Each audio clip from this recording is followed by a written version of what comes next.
on. Come on. What are you doing? I'm just going to make more people turn off. Look, it looks like 10 people have turned off There's the notifications since I did that. Oh, we started. You fucker. How the hell's it going, boys? This is Real Men Talk Shit.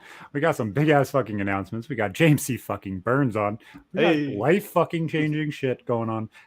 And the entire fucking show is different since Woods has been on last for the second time in a row, which is actually I like your new graphics and shit too. Much Thank better. You, man.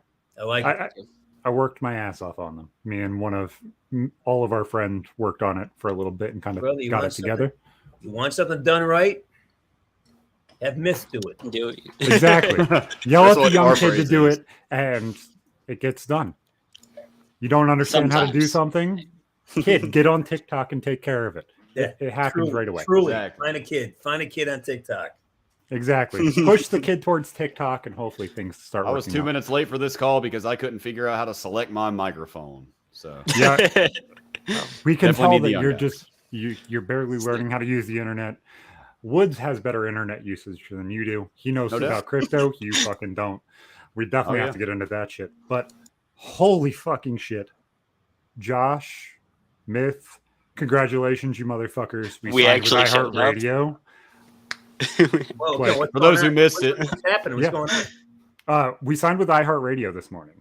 We have signed amazing. We have moved into we had the meeting and everything. Yep. We had the meeting. Man.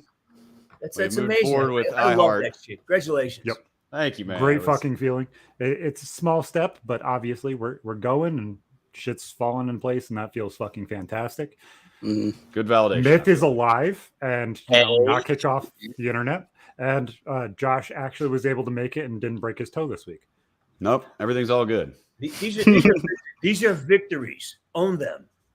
Yeah. Yes. All dubs here. Own the W's, man.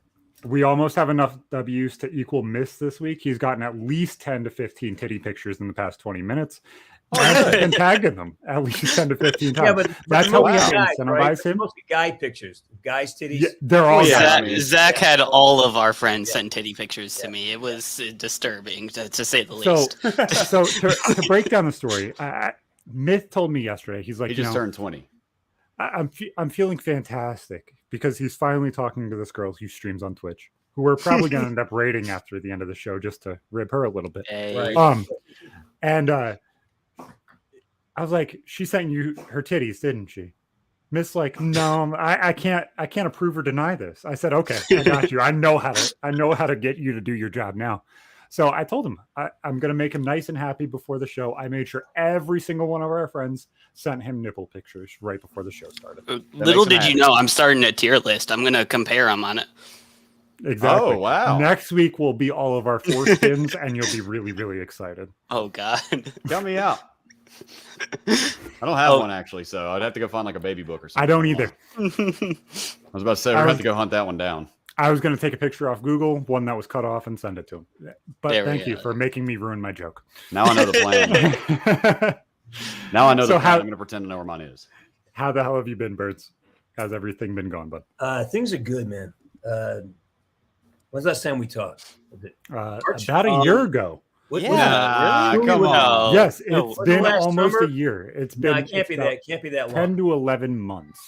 Has it really been a year? Man, I even lived in New Orleans that long. It's been 10 to 11 months somewhere in there. I can get the exact date, but I don't think it's worth it. Doesn't seem that long at all. I would need a mini series to tell you what's happened in the last 11 months. I mean, it'd be like, that's incredible, really. Because you're one of my favorite interviews. I love talking to you guys. Well, lay it on us, man. What you been up to? That's the craziest fucking feeling in the world, knowing the people that you've been interviewed by. No, because I like it because you're not out. You're not just talking about. Here's the deal. I'm really navigating. I'm sort of navigating away from people who are seeking to sort of like gain leverage on other individuals. You know, by finding, I caught you. You said blue when it was really light green. You know, like, right. It's like fuckers who are they're looking for a way trying to trip you up for a headline. Yeah. And, or just purposely misuse words. Like take a thing that if you listen to it, he's really saying this, but no, because the words aren't, you can using take a semantics in an aggressive it. fashion Mhm. against somebody. You know what he meant. Don't turn it into this. And that I really am avoiding that in online. I've really kind of reduced my presence online quite a bit. Not because my community isn't great. I love my community. The guys and gals in my community are fucking awesome. It's just that I decided that I do not want my personal validation to be determined by the number of people watching me say stupid shit on Instagram or YouTube. And I really find value in like writing music. I was writing every day. I have a house in Massachusetts, a lake house, and I'm rebuilding it. And I do that. I do the work myself. I'm Awesome. and I have I have a life that's really kind of full right now. Where do you currently live, if you don't mind me asking? I'm in Burbank. This is Okay. This is actually my studio. I live in several places. I share a house with my girlfriend. This is my studio, which happens to have a bed and a kitchen in it. But Burbank's my studio. Good spot. I love it. I love Burbank. But it's like I've really decided to control my personal narrative, so to speak. Like financially, it's harder because you got to dance to the drum to make money. Like you guys, I love your integrity, but you still have to do a bit of a show. You got to have a bigger version of yourself to make this work, which is great. It's great as long as you bring you enhance your integrity. As long as you blow up the integrity with the bigger personality, I love it. It's when the integrity gets left behind and you crank up the personality, but leave your integrity behind. And that's unfortunately what most celebrities have happen. And that's the common thing, rather than keeping that ratio, is just blowing themselves out of proportion without taking any of their morals or integrity, as you said. And I think it's an easy path to fall into, because it is so it's almost demanded. Like, okay, I'll give you an example. This face slapping thing that's kind of swept the country. Like they get the Will Smith thing, and now you got the baseball player got slapped. I mean, like, so now all of a sudden slapping is the appropriate response to being uncomfortable about something. Yeah. It's for me, it's always about we only grow when we're directly willing to deal with our discomfort. Why am I uncomfortable? And it's a personal investigation. If I start blaming you guys for why I'm uncomfortable, I'll never grow, because now I get to sue you. I get to fight back. I get to call you names. Where's my personal responsibility? And so come back to your circle. The first question was, what have I been doing? I've been trying to regather my personal accountability. I've been trying to take ownership 100% of everything that happens around me, to me, and with my relationships. So if something screwed up with my girlfriend or one of my friends, it's on me, 100%. Yeah. No, that's exactly how I think. That's how you grow as a person. You look at yourself rather than looking to others of what caused it, because you can only control your actions. Well, and who do you want to be around? Somebody who's going to hold something over your head and blame you, or somebody who's like, hey, you fucked up. Don't worry about it. I'm moving on. You're good. Let it pass, because holding on to shit provides nothing new. It just keeps us like, there's this makes you sick. I was looking at some pictures of Morley. Remember from Christmas Tale, Dickens' Christmas Tale, the ghost carrying the chains. Yep. Over the holidays, and it really hit me like, wow, there's a metaphor. Emotional baggage. He's dragging these chains, the self-annihilation, the self-recrimination, the non-acceptance of things I've done. I said this. Oh, I did that. And if we don't move on from that fast enough, it literally becomes weights that we have. And what does it serve? What good does it do you? It's weird, because I've had like 2 of these interactions in literally the past week, and it's the most surreal feeling in the world. Finally getting that, like, the feeling of, hey, your integrity's actually making sense to everybody. It's visible to everybody. So I had this phone call with my mom, and she's like, I want you to know, I watch your show every week, regardless of if I interact in the chat or not. But I'm not going to be there as much. And I was like, I get it. I told you from the beginning, it's not going to be something you like, because I'm never going to sugarcoat something that's happened in my life. It's always going to be exactly how I perceived it, exactly what I dealt with. So that way, the integrity and the truthfulness will always be there. It'll never be, Zach, you fucked up and told the story that was incorrect. It was never going to be, you over exaggerated something, you didn't tell the truth. It's always going to be truthfulness first, details first. So that way you feel like everything that's fucking crazy in my life is true, because all of it's there, all of it's real. I would rather you trust every single story I tell and understand that I'm telling you the truth than not having that integrity from the beginning. So she looked at me, she's like, I can't be there every week. I can't hear everything that you say, because some of the things paint me in a very, very negative light, because I was your parent, regardless of how bad I was sometimes, regardless of how good I was sometimes. But I'll tell you one thing, I never want you to fucking change. I want you to tell those stories. I want you to keep going, because what you're doing is actually making a fucking impact. Every single thing that you do is changing at least one person's life. If one person connects with one story you tell, that's all that fucking matters. And I also would like to say that with what Burns said about, taking personal responsibility for your actions instead of pointing fingers at other people, that is legit. I don't even know if we talked about that the first time you were on, but that is what I trace back to the biggest epiphany, if you will, of me being incarcerated for why I am how I am today, is because sitting in a cell for years on end, I realized one day that prior to my incarceration, I had so many opportunities, so much shit that I could have done, but I was sitting on my ass saying, nobody's helping me. You guys are leaving me alone. Yep. Blah, blah, blah, blah. It's you and this, and I'm a great guy. Everybody's holding me back. And I was sitting in that cell legitimately incapable of doing things for once.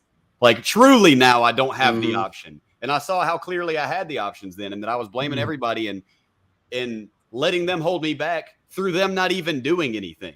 Not necessarily good or bad, either way, neutral towards me, but through my mindset, they were holding me back, and I decided that it was on me. All the shit that, what happened from that point on was on me. I wasn't going to point fingers at other people and say this makes or breaks me. I wasn't going to let the felony for domestic terrorism on my record hold me back. Nothing that anybody said or did was going to affect me anymore, because it was my personal responsibility to move forward and pull myself up by the bootstraps. So I completely agree with you, man. That's exactly the way that I looked at it.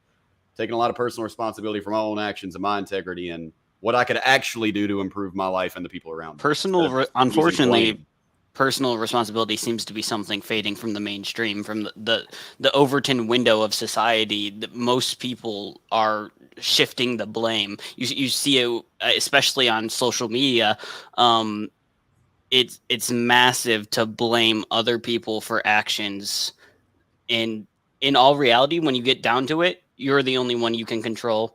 Yep. You have to focus on yourself and what you do. No doubt. No, absolutely. Like I just had that conversation with my kids too, because I was cleaning out my son's room. I found this notebook. I've never seen this fucking notebook. I don't even know where the fuck it came from. But I found this notebook. It had a Lego front, which I thought was kind of cool. I was sitting there flipping through it. He's sitting there writing douchebag and asshole. And then I keep flipping the pages.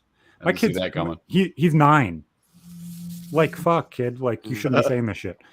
And then wonder where I flipped the page, and he's like, I didn't mean to say that. It was my ADHD. And I was like, fuck. I gave these kids a way to excuse what they say and do. Yeah. Mm-hmm. I'm like, fuck. Yeah, you did. So, unlike a lot of parents that would just blow that off and say, fuck it.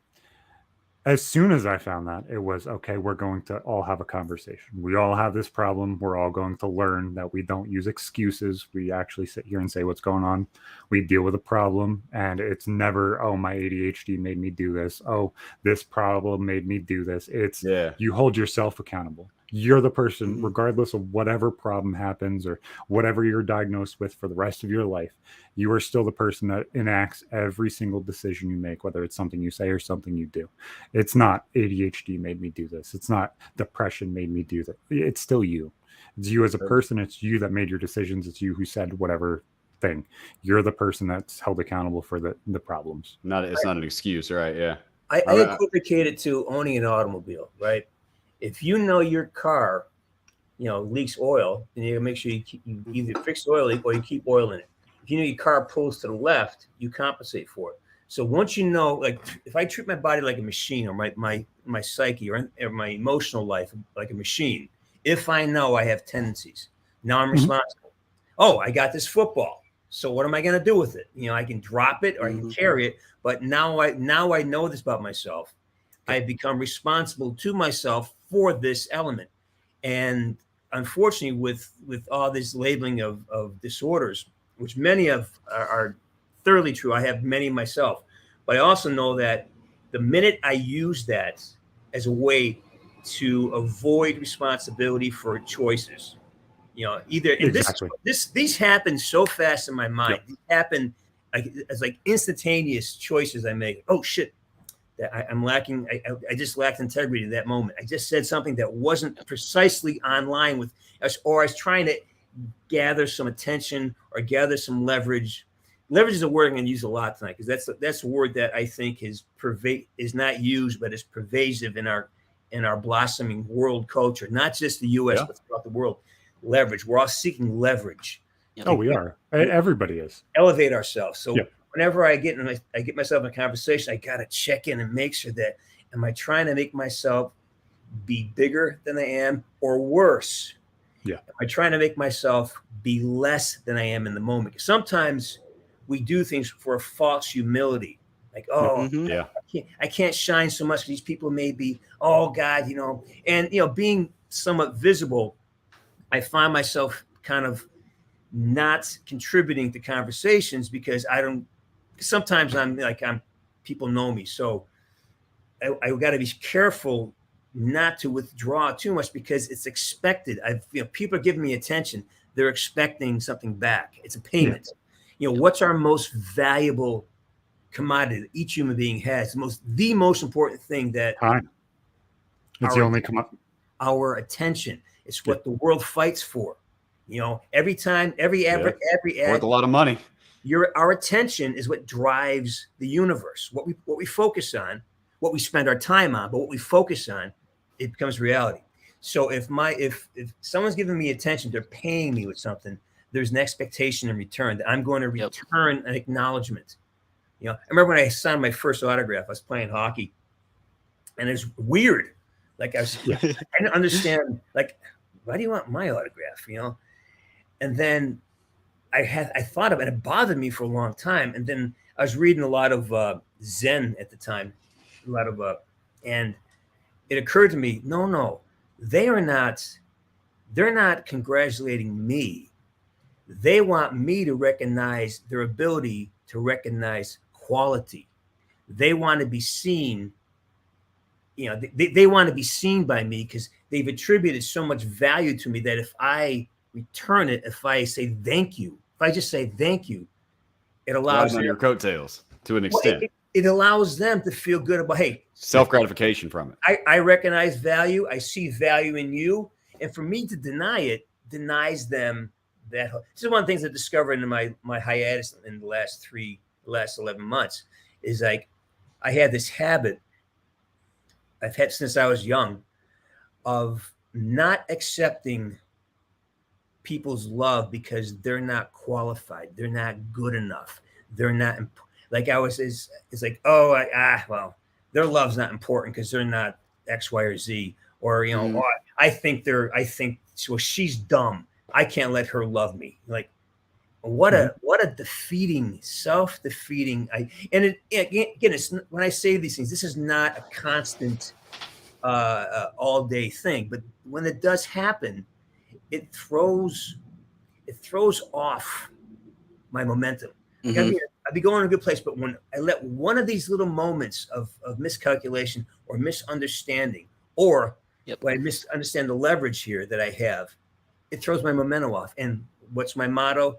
A thought that gets repeated becomes a belief. A belief that's given time and energy becomes momentum. Momentum dictates the quality of your life. That's my living motto. And Zach, let me know if I get close to TOS here, or Burns, if you're uncomfortable, let me know. got But like, have you What ever is done TOS? What is TOS? terms of service. Terms of Twitch service, is it kind of basically means bitchy about where the line is. I'm completely what fine can with and can't be everybody said. dragging their balls across the fence of like exactly where TOS is. So what am I doing? That's TOS. No. No. I'm saying Nick I'm about wants to to ask a get close. question. He was Yeah. going to Go go. ahead. He said, "I'm stepping into TOS, so guys, tell me listen. if I go too far." Yeah. But so like a lot of the things like this that have helped me break down my own issues and personality is psychedelics. I'm a big component of psychedelics. I really like. Have you ever done any psychedelics? Are you comfortable talking about that? I don't. Look at. If you're not, it's fine. I'll answer it in a much bigger way than that, because that's I appreciate your question. It's a great question. Here's what I know. Anything that's used to expand your perception, I think it's a great idea. And if using a mushroom does that, or if running a couple miles, going to the gym, riding a bike, if meditating expands your perception, allows you to be a little more open and less certainty, whatever drives less certainty into my life, I agree with. So if using a psychotropic helps you have less certainty and gives you more curiosity about things, then I say go for it. But if it becomes something that you have to use to get that, then it's no longer, then it's an addiction. Yeah. Then I don't think. But if you use it, like I've read stories about the Beatles, using psychotropics to, in the to expand their ideas of music, and what came out of it. What great Sgt. Pepper's. Beautiful. It's such great stuff, and there's so many greatest music of all stories time of artists expanding their horizons. And I've done fasts to do that. I've done sleep deprivation days to do that, to get to change my perspective. Absolutely. And so that's how I see that uses. If you're doing it as a recreation because you don't want to feel, then I disagree. Oh, that becomes a problem. That's not using it as a tool. That's using it as a crutch. Yeah, exactly. I recently actually had this conversation with somebody because I was in a Twitch chat, and I was very shocked that this Twitch streamer, he has a mentality that I think is very psychedelic in my opinion, and as somebody who in the past, I mean, it's been over 10 years, I used to do a lot of psychedelics. I thought I recognized it in him. But he said that he had not done it, and I was shocked, and I was like, wow, that's kind of surprising. I thought you fit the bill really well with your humor and the things that you say and stuff.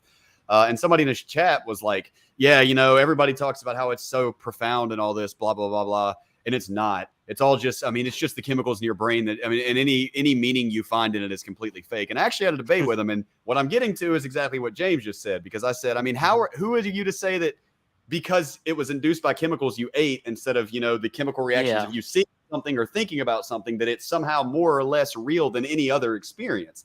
And he said, okay, well, if somehow I have an amazing spiritual experience and understanding on my trip to Walmart, does that mean trips to Walmart are in and of themselves somehow elevating and expansive? And I said, no, that means under certain circumstances for certain people in the right time and place, if they're open to it, they can be, which is what I'm saying psychedelics are. I'm not saying that they are for everybody some grand, mind-opening, expanding tool, because I know plenty of people that took it and improved their lives in no way, and they laughed at the colors and it wore off and they did not better themselves in any way, and they just took it as a drug to have fun, But so in and of itself, sure, we can say that, but basically what the guy pointed out and what I agreed with is that for different people, that avenue might come from different places, of course, And again, like I said, it's a tool. You need to use it going in, wanting to use it as a tool. If you have a screwdriver, it's not useful just on its own. You have to have intent behind it. And in that topic of like using tools and stuff like that, you guys can feel free to answer this. I normally don't interact with chat all that much, but I felt like this is a way to kind of teach people how things work and like life, and how you're able to genuinely help not only your kids, but you kind of deal with symptoms and problems as well. I know all of us have had conversations about this stuff. Even me and Woods have had conversations about mental health and stuff. So I know you guys are touchy about this. If you guys don't feel like contributing, I completely get it. But I do feel like that one kind of needs to be addressed. How do you feel about medication at a young age for children with disorders? Do you feel like they should kind of help it and fix it themselves, or compensate for the issue they have and take the medication? So normally in most conversations and most problems in a a lot of situations. I don't take any medication at all whatsoever. I've never taken even things like Motrin and Tylenol. My entire life, I've struggled with depression, I've struggled with anxiety, and I've struggled with my ADHD that was undiagnosed up until last year. And I'm not talking like normal depression. I'm talking like 3 times in my life I've attempted. I'm talking like heavy fucking suicidal ideation and depression. I got diagnosed with ADHD last year. I started taking my Adderall 3 weeks out of the month. I started becoming much, much more consistent, much more clear-headed, able to accommodate life. Also, here comes Zach with his fantasy illnesses again. Go fuck yourself. It just is what it is. And this shit genuinely does help you if you actually have a severe problem. Now, if you are like on the line of being able to deal with ADHD slightly, you probably should just handle it and take care of it and try and find ways to compensate for it with caffeine, life, your expectancy in what you want to do as a person. But if you have a severe problem, yes, you should get medicated. You should feel how you should need to feel as a normal person. If you do have the problem. Let me interrupt here because there's some important stuff I'd like to point out. Using the word normal is an interesting thing. Interesting word. And I want to go back to the question of being like, I want to take that question about medication. I saw, what have you? It was what do you feel about giving kids medication? Yeah, I think the issue is more about realizing that when we start defining, when people start taking definitions of who they are from other people, words, and even if they're young, the real danger is that all of a sudden they think these odd thoughts are bad, or this emotional disruption is bad, and I'm a bad person. I got to stop it. Exactly. When it's normal growth, it's normal. Your body's uncomfortable when you're young. It's moving, it's changing every day, every 7 minutes. Your body is building something new. So life is uncomfortable. And when we start treating our discomfort as a disease, it becomes a problem. Yeah. No, I am not negating the use of proper use of, when someone's proper use really in a bad place. But there's also got to be an understanding that it's okay to be uncomfortable. That's absolutely. And to sit there and try to mitigate the feeling of discomfort. Like what I see is that we have now become a culture that worships comfort. If I'm uncomfortable, there's got to be something wrong. Give me something to fix it. When somebody yell at. When our growth is so dependent upon our willingness to be uncomfortable and get comfortable being uncomfortable, get in there, play around. And so that's really what I rather address than whether, because it's so subjective, who needs medication, who doesn't. That's where I was going to go, is like, I think that if you need medication as a person, if you look at yourself genuinely and you can look at yourself in a third person and say, hey, this is what I've dealt with, or this is where I'm going, then you might be able to say, hey, I need help with this specific thing. Or you might be able to look at your kid and be like, hey, they might need help with this little bit. You're already talking about a chicken that's on the farm. Okay. Yeah. I'm talking about, we all had this moment before, like, when you say, again, what is normal? What is normal for one person? And that decision it's already made for some people, and they never get an opportunity to rub up against it. Like, all of a sudden they're accepting this idea that, oh, I need help. Oh, I have this problem, as opposed to battle through it, And absolutely. And again, not to cut you off there, but you're saying something. I really want to get back to the root of it. Like, what is normal? How do you decide when you need help? Like, maybe sitting alone in a room, how do you decide that feeling bad about something you said is okay? There is good shame. There is healthy shame. Are you asking me specifically how I came to terms with that myself? I'm talking in general. I'm not directing you. I'm just saying, for me, when these conversations get started, I like to really, because people are listening. There's a baseline here. It's okay to feel shame. It's okay to feel depressed. Depressed is, it may be biological, it may be too much sugar, it may be the sun. There's so many reasons. Absolutely. It may not be a character flaw. It may be just a normal progression of becoming the human being who I or someone, who you are specifically. These emotions exist for a reason, and like amounts that are what we call normal can be very good. Like anxiety can motivate you to solve your issues. Being Fear paranoid can make you question. Fear is a great motivator. Yeah.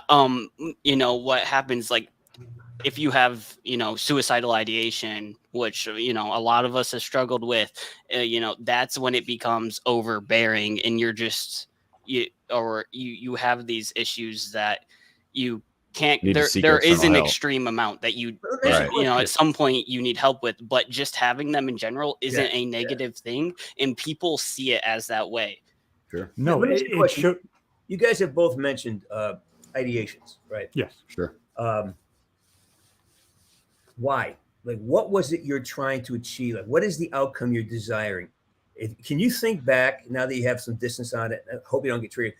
But I'm always curious. What is the outcome one desires when that becomes an option in your life? What is the out? Like, I know when I felt that way about things, it was because I never sat down and asked, well, why? What am I trying to solve? What is the action going to solve? If I do that, what does that solve? So maybe I don't feel this way anymore. Maybe I won't. And I never sat down and got a really good understanding of myself in that moment. And I really make it a point to try to understand the source of every emotion that passes through me. Like, because a lot of times I'll react to things that I'll overreact. Like, sure. A guy just cut me off. What are you raging? I get, wait, why am I so rageful? Go ahead. On a good day, I would wave. Hey, man, go ahead. I'm generous. Right. Why today am I full of rage and anger? Yeah. When on the next day it could be the same thing, and I'd be, hey, man, go ahead. Have a good day. Go ahead, buddy. Yeah, you hit the brakes for him. You just give him the thumbs down as he's passing and just shake. Or just say like. But the point is, like, what is it that I'm trying to achieve so basically, and I say this not to trigger you. I just want to. I'm curious for myself. You don't have to worry about triggering us. So, I in the past year, I'm a much different person. Our conversation last year was coming towards the end of my depression. Yeah, everything was starting to come together. Everything was starting to be okay. And to go back to the beginning where I started having problems with ideation, I was 4 fucking years old. It was right after my grandmother passed away, who was literally the person that took care of me every single day I was with her. And then my brother passed away right before that. So literally it was, my life is meaningless. But if you look at the times that it has happened since, whether it's a small problem or a big problem, it's always something like an immediate thought or problem that happens where it's just like, I think it's part of my ADHD, if you want me to be honest, but it's like an immediate response to whatever small little issue it is. Like I've described it on here before, where it's like I'm walking down the aisle of Walmart and I have to cash out and grab something from the pharmacy, and the pharmacy cash registers decide to close. I'm like, I can do it this way, I can do it that way, or you know what, I can just fucking die. I'm not laughing at you. I'm not laughing at you too. That's like so. That's foreign to you a little bit. Yeah. And I know that response. Like I get it because I feel that way about myself. That's the thing. And that's the more fucked up part is like, I get why that's fucked up to think that way. It's just like an immediate response of like, fuck, man, why the fuck does everything have to go? Can we change that? Can you change that self-condemnation that it's not fucked up? It's okay. It's not fucked up. This is a normal, this is life, man. This is a range. I laugh, not laughing at you. Like, no, I know. Well, here's this range of emotions, and these are fucked up, but these are great. We need to neutralize this. Like, okay, feeling like I just want to end it. All right, well, I'm not going to do it, but boy, I feel that way but if I start labeling, this is fucked up, and now I can't go to it and try to. This is what I did. I'm saying this don't alienate it. No, I alienated completely. I never investigated that part of myself, and that might have been the difference between me having a certain kind of career, me being a doctor. I don't No, know. absolutely. I Like, think, and that's but what I think. calling anything you feel fucked up is a way of, it's for me like, no, man, it's okay. Explore. Yeah. We need to go there. That's not fucked up. That's for real in a safe place and with support. Yes. But anytime I criticize myself, that's not me. That's somebody else doing something that doesn't belong in my head. They're not paying rent. They don't belong in there, No. Sorry, man. And I think that's the difference. I didn't mean to cut you off. Sorry. I think that's the difference between me and a lot of people is like, if I say something like that, or I say or explain how I feel about something, honestly, in the past year, I've come to terms with how I am as a person and who I am as a person, that I'm probably the happiest I've ever been in my entire life. I'm not fucking successful, really. I'm struggling, but at the same time, I'm in the best place mentally and physically that I have been in a long fucking time. I'm not suicidal. I'm not depressed, and I feel fucking fantastic. It's weird when I can directly correlate my suicidal ideation to my stress, my anxiety, and what I'm dealing with at the time, whether it's me feeling like a burden to my friends and family or just not being able to comprehend exactly what I'm able to correlate in life and deal with in life. It's really weird because like sometimes things just feel great and it doesn't fucking matter what comes next. I'm willing to deal with it and willing to come to terms with it. And it's weird in the place I'm at that I'm okay, but I'm okay. And I feel fucking fantastic. It doesn't matter if there's 15 fucking people listening like this week or 500 like 3 weeks ago. All of it feels great. I just had an awareness. I want to share it with you. I think for me in the past and for many people, it's about powerlessness. Mm-hmm. It's when I feel powerless, because everything you just said, like being a burden, all those things, or getting in line and like it's powerless. When I feel powerless, like I have no control of anything, and it goes back to the idea that, well, what do I have control of? I have control over what I think, how I think it. Mm-hmm. I have control over where I place my attention. And that's when I feel powerless, when I feel like I have no control of where my thoughts go, or I can't control where but yet it's a choice to decide, I'm only going to think about this. I'm going to force myself to think about this and break. So I did. That's a great, listening to you just gave me a really, really great tool. It's when I feel powerless, it's when all this crap happens to me because I'm surrounded. I forget. No, the power's here. The power is. And it seems like when things start to break you down, and Myth and Josh can fall into this too, especially with Josh's experience with prison and stuff like that. I got to adjust the conversation. Things don't break us down. We react to things. No, I'm saying like break. These are things we do to ourselves. We are not being acted on by outside for stress. It's not a panic attack. We panic. We react. We respond. Absolutely. Yeah. And I guess I got to keep it clean, because if not, I get all fucked up. It's like, I got to know. This is I was saying maybe they can break down how they felt in that specific time with themselves as well. So like, it seems like every time I deal with anxiety and I start having those ideations come back, it's always not what's happening currently. It's always what happened when I was 14. Sure. It's always what happened when I was 4. And it's never currently what's going through my head, what I'm dealing with. It's always the shit that happened before. And like, I would love to hear, Josh, about like when you went to prison and how that kind of like affected your mental health, because I think that's pretty interesting. But like, and how that connected, because that would probably be pretty insane to me. Like, I feel like I don't know what I would do in your situation. I probably wouldn't be sitting here right now. Like, I wouldn't have been able to correlate that or make that and accomplish what you've done. The funny thing is, I don't talk about it a ton in great detail or anything, but I definitely don't shy away from it. But prior to my incarceration, I definitely had suicidal tendencies pretty severely. I had ideations pretty gnarly. I was not going anywhere in life. Like I said, I was the point my finger at everybody guy.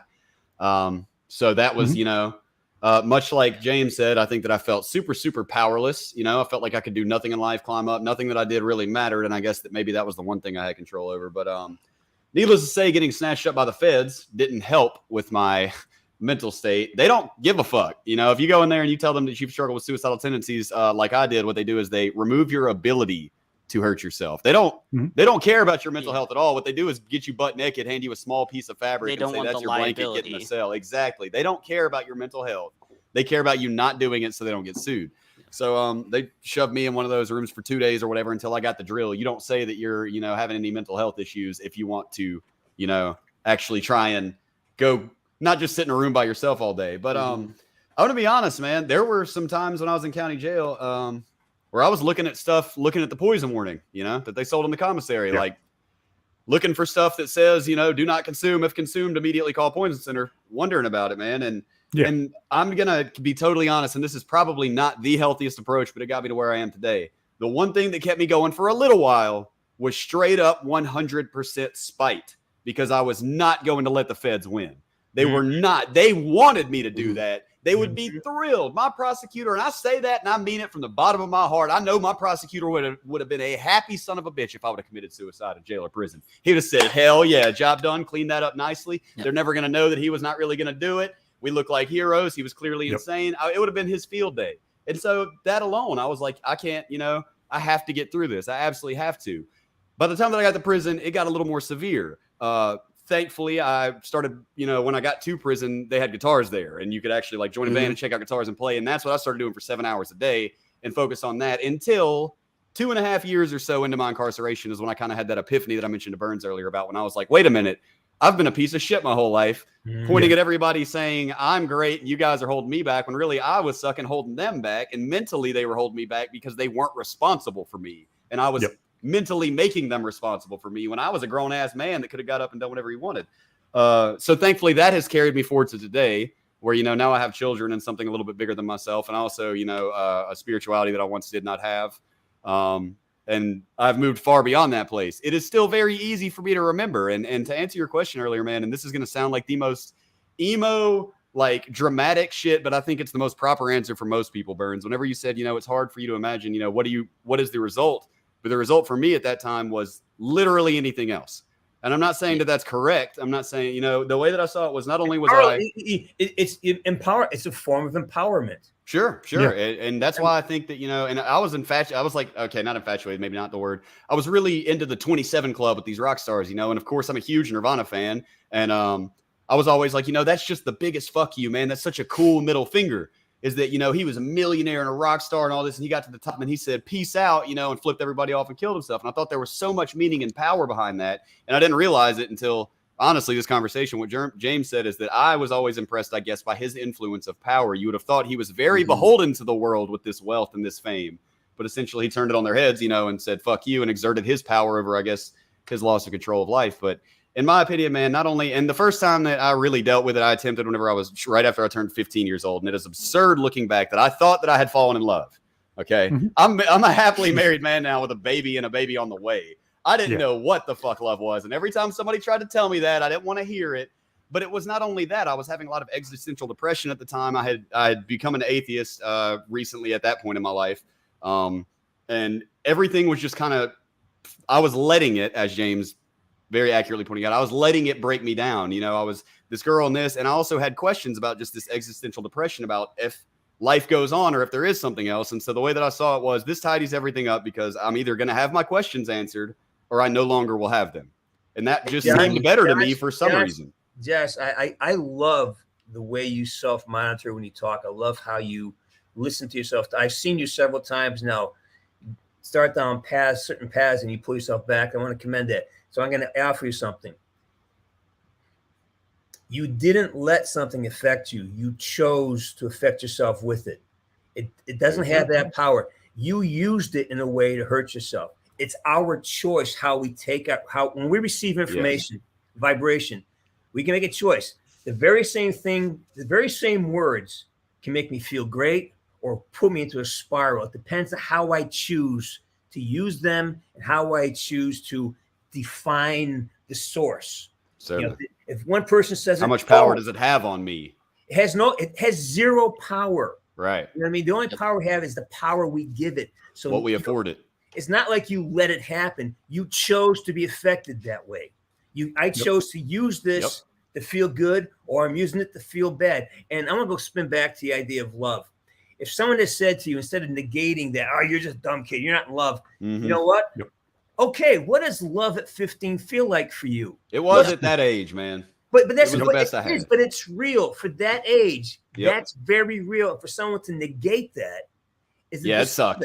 It's a service. It's wow, hey, we'll enjoy it, but here, make sure you got the three things. You got, fitness of mind, fitness of body, fitness of spirit. Take care of those three things. And if you're in love, You have it all.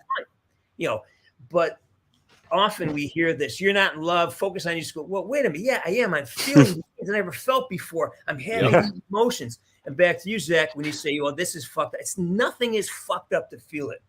Yeah, That's people deny other people's self-experiences because they seen that they don't feel what other people are. They can't empathize. I can't say that word right now. But empathy. Yes. We to have that empathy. level. Have empathy. They can't have empathy to that level of a person created, and they think just because they've been through this and they know that it's not as important to you as it, or they think it shouldn't be as important to you as it is. It's always going to be, because it's your experience, and it's your time to have that emotions when you're going to grow as a person and grow to have bigger, better emotions. But right now, that is what is true to you. No person can judge another person's suffering. It's not up to you what affects you the most. One dude's mom might pass away when he's little and, he doesn't really remember it, and it's all good. And the next guy might completely define his entire life.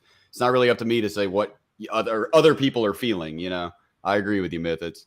So also, I would like to say that really contributed to my feelings of alienation from everybody around me, was that everybody was completely belittling and dismissing these feelings that I was having, as a 15-year-old, because, oh, you're 15, you don't even know. Like, yeah, I get it looking back. I understand. I love my wife in a way that I did not possess at that time. But for the age that I was and for what I knew at the time, it was the strongest thing I felt. It doesn't change how you felt at that time. Yeah, I had no perspective outside of it until I met my wife, even, which, yes, I'm including girlfriends after that. I mean, I had a pretty bad mentality over this one incident that happened when I was a young teenager, and thought that was my lost love forever until I legitimately met my wife. So, up until quite an advancement in my age, relatively speaking, I did think that was my real love, Well, Jesse, here's a discovery I made. I have one of those, unrequited love.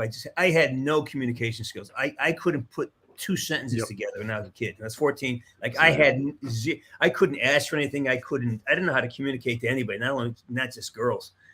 And there's this girl that I carried a torch for decades, until I finally ran into her again. Like, oh, what was I thinking? This is not this is not even close. That sweet lens of nostalgia. Everything looks better but through it's it. But what I tracked it down, it wasn't that I was pining for her. I was pining for the fact that I never exposed myself. That's a better way to put it. I never You expose yourself after you were 18. That's okay. I never fully expressed myself to her. I never revealed what I wanted, revealed my desire for an outcome, and that's what I pined for. It wasn't her. The resolution. Well, no, it was me. That you didn't get. I didn't express. I didn't present myself, right. And I hid myself in a box. And I wasn't in love with her. I wasn't in love with the idea of me being in love with something. Me having this emotion. Yeah, I didn't honor it. I ignored it. That's a good fucking way of putting it, man. Had nothing to do with her, man. It could have been any number of targets. I'd been listening to too much Poison is what it was. Damn it, I was out there. We both lie silent. Yeah, I was trying to find me this. As a kid, the worst thing to do is listen to popular music. I would die for you. No, don't die. Live for me. Yes, there you go. I don't want you to catch a fucking grenade. Move. No, just come on, man. Throw me out of the way, please, and then let's both run. No, don't die for me. Live for me. Like this. That's really the answer, right? Let's run together. But that was when I look back, it was really me not me expressing. More the idea of that than the person. Whatever. It wasn't never about her. It's about what I projected onto her and what I held back from myself. And these are the only regrets I've ever had, is when I've held back from expressing where I am, who I am in that moment, for fear that I might be judged, for fear that I might be wrong, for fear that somebody would think it's, whatever it was, the fear of how the world would receive me and I made myself smaller. I made myself less. I made myself less alive in that moment. And that you never get back. The moments when I've fully, I've gone up to people where I've had crushes on, like, hi, like, it's okay, because I presented myself. I got rejected. I learned this as an actor. That's why I became an actor, because the rejection is what I live for, right? I get rejected 90% of the time. I get rejected, and so now it's like, yeah, I don't care. Yeah, here's what I do. You like it? Fine. Not moving on. And it's a great place to be. But I track it back when I was a kid. Oh, I wish I had some of that where I wasn't worried about being accepted. I wasn't worried about that. I was just worried about, have I fully represented myself? Have I Been the best you? Have I presented myself authentically, if with fearlessness? Like, I love myself. All right, I'm going to be here. Imagine that, saying I love myself. How crushed do you get when you say that out loud? Oh, I love myself. Hey, you egotistical prick. Yeah. You know how many times I've been called an egotistical prick in my entire life? And it's the weirdest fucking thing in the world, because I'm a loud ass motherfucker in some situations. I just am. And I was talking to like 3 or 4 different people about this week. And I looked at my mom and said, you know what, Mom, you really fucked me up. And she's like, I know I fucked you up. What this time? I said, one thing that you fucked up and I wish you didn't do. Out of all these stories, it's not a single fucking one of them. There's 60 fucking stories in a list, and I probably have 70, 80 more that I could add. It's not a single fucking one of them. I said, you told me to stop being egotistical. You told me to stop being eccentric. You told me to stop being outgoing and laugh at myself and be myself. And you told me to calm down. If I had that ego, I had that eccentricness, and the way that I am some days. I don't necessarily think it's ego, though. Is that more confidence rather than ego? I think he's saying that in trying to restrict one, she overstimulated, she stifled the other. And it just too heavy of a hand, know.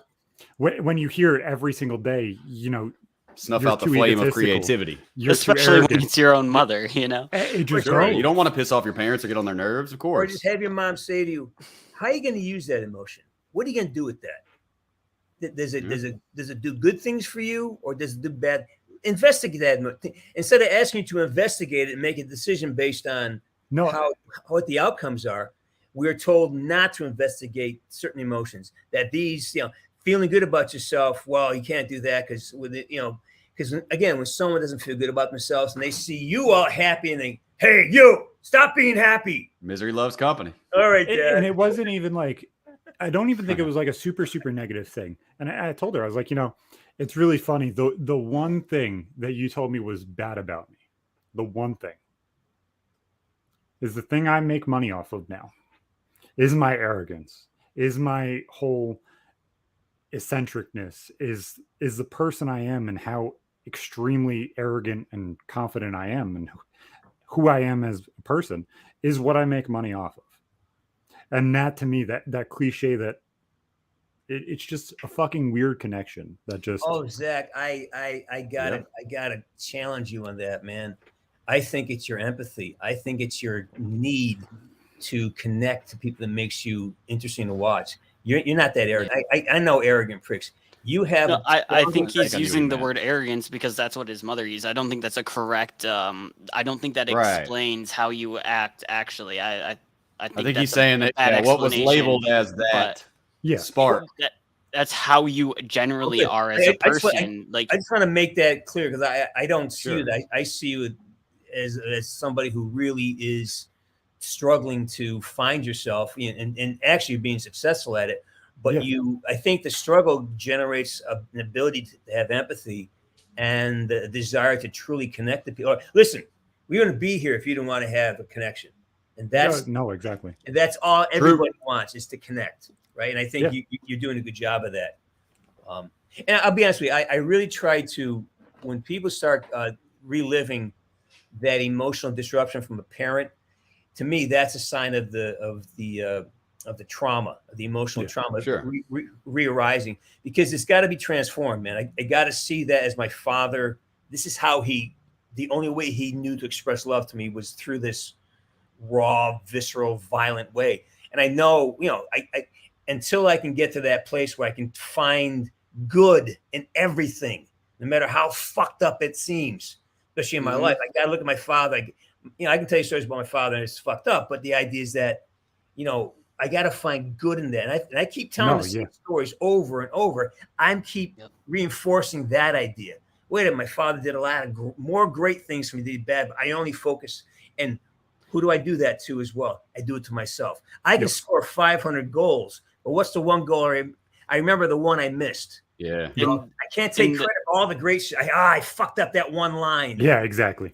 That's a fact of not compounding the negative in your life and taking a negative experience I love that word. Sorry. And taking the negative and using it, not only not what to do, but what can I learn from this? And there is some positive in this. How did that shape my character? How did this make me who I am today? And how is this going to make me a better person in the future? Absolutely.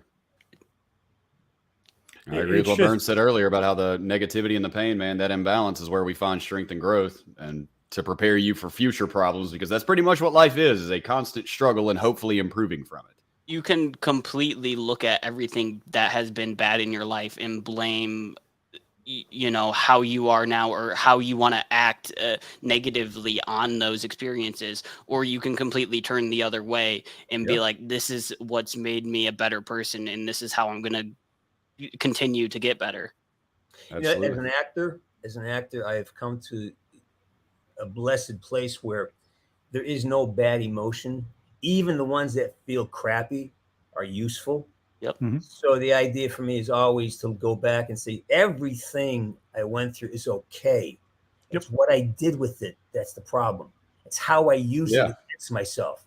No matter what my father, my mother, my friends, my neighborhood, whatever the religion, whatever it was that threw information at me, it's what I did with it that I got to own. I chose to feel negative. I chose to take the pain on. I chose to feel bad about myself. I made these choices. Now, many times they're unconscious, and many were trained into me by the environment.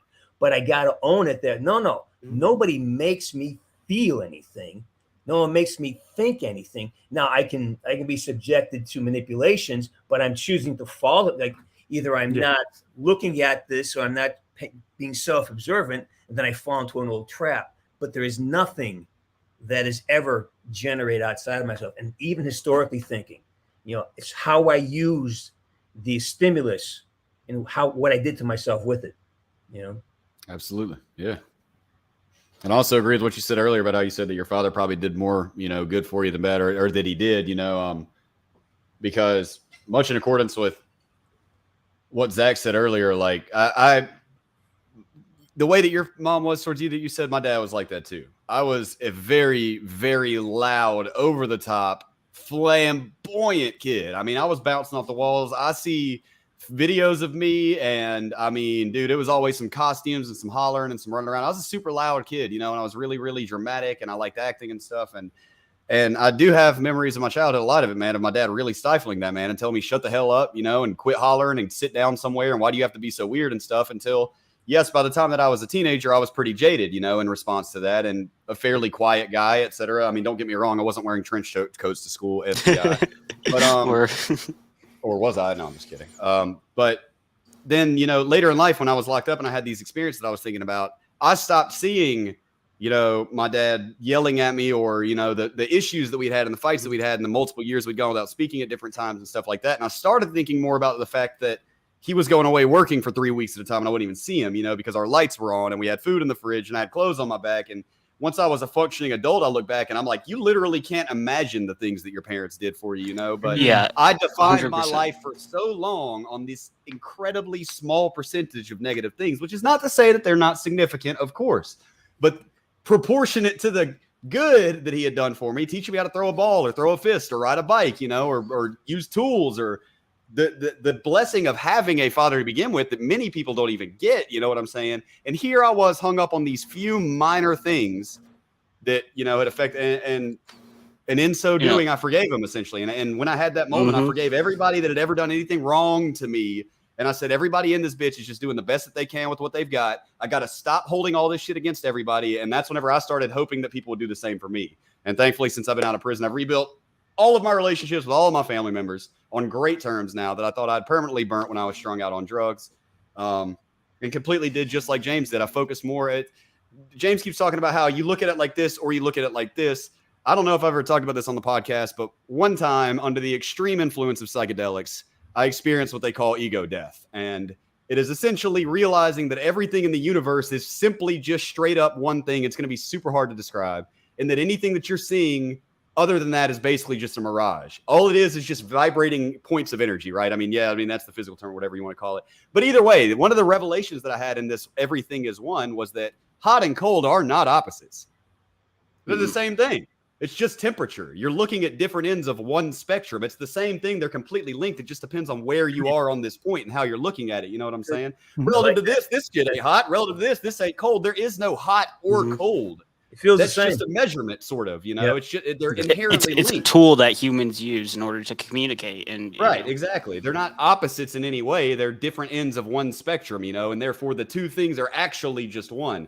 And so I feel like that ties in really well with what Burns was saying about it's all about how you look at it. And Zach says he has a fucked up thought and you're looking at it like this, you know, maybe that's like your hot temperature. Relatively speaking, that ain't that fucked up. The temperature gets a lot hotter than that. You know what I'm saying? But yep. And like you were it's saying, very like, relative. But it's also, who's to say it's fucked up? On what metrics are you measuring it's fucked up? Right. That's what I'm saying. There's Whose no metrics scale. are you using? If you've never been asked to investigate your own feelings, like you as a kid bouncing off the walls, if someone is like, okay, here, run over here. Let's exercise that. Let's see what that does for you. Let's see how if this had helped you investigate that aspect, maybe it wouldn't have to be expressed so much. Maybe that would have, okay, it's solved. Now, the more you resist, something, the more you try to grab it, right? Because it's like forbidden fruit. That's like you're saying, Josh. When I was in high school, my dad completely hated how I thought as a person, and he took it out on me. When I was a junior, he kicked me out of my house in the middle of a school year, took my car away. I had to get a ride from my grandmother 2 hours to school every day to finish the school year and stuff like that. And I resented him for that for a while. I then realized, this is not something, like you said, that I should hate him for. He did a lot for me. I really, I had a bad relationship for my dad for a long time. Yeah.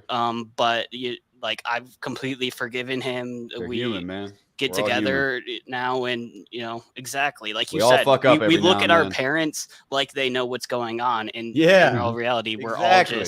we're all I got just going kids through now. the motions. My kid Lennon better not think I know what the fuck's going on out here on planet Earth. She's going to when she's a kid. I know. And so I'm going to do the best that I can and do like James said. And when I fuck up, the best thing to do is say, yo, I fucked up. How can I prevent this from happening again or hopefully heal whatever has been damaged? And I made a mistake.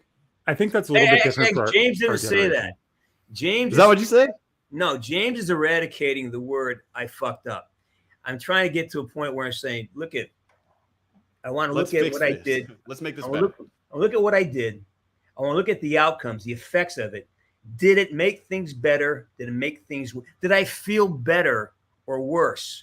Yeah. And then over the long term, yes, revenge feels great in the first 5 minutes. Then all of a sudden you're dealing with the aftermath of that revenge. And that lasts for years or for a lifetime sometimes. How to make you feel? Was it worth it? Yeah. Was it worth it? So you got to think of, that's why when you're a child, when they teach, someone helps you investigate your feelings, there's no consequence because they come and go.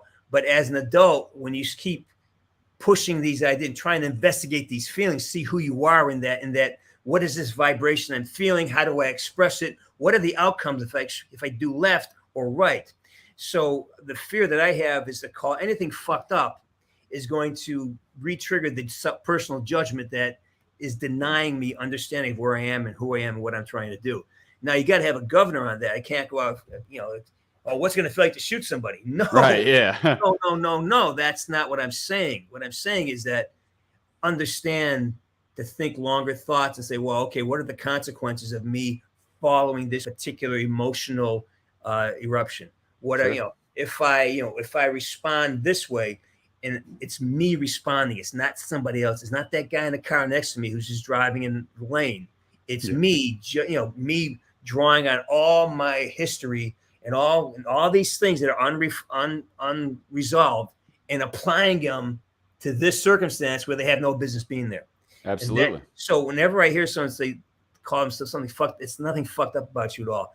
It's just unprocessed information. Neutralize that. I want to neutralize that shit. No more fucking up. I think it's fucking weird. And I don't know if you guys feel this way. This might be arrogance.